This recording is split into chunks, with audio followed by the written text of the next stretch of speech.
ఈ దేశీ ఆవు పేడతోటి ఘనజీవామృతం తయారు చేయడమే కాకుండా ద్రవజీవామృతం కూడా తయారు చేస్తాను.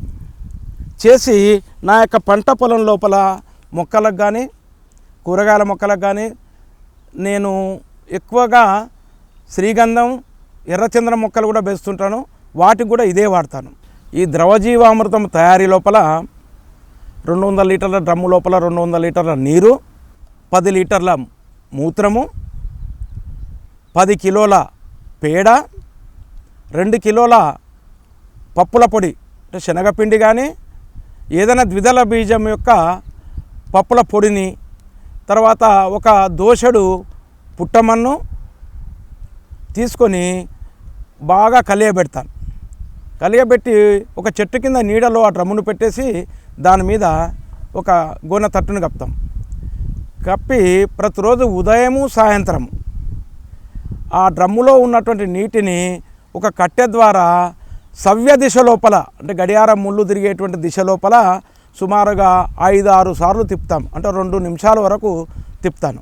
ఉదయం ఒకసారి, సాయంత్రం ఒకసారి. ఈ రకంగా 5 రోజులు తిప్పిన తర్వాత 6వ రోజు నేను బాగా తయారైనటువంటి అంటే సూక్ష్మజీవులు బాగా అభివృద్ధి చెందుతాయనలా బాగా తయారైనటువంటి ద్రవజీవామృతాన్ని నా యొక్క పంట పొలం లోపల వినియోగిస్తాను. అదేవిధంగా నేను పెంచేటువంటి శ్రీగంధం చెట్లు కానీ ఎర్రచందనం చెట్లు కానీ మామిడి తోటలో కానీ నెలలో ఒక్కసారి వస్తుంటాను.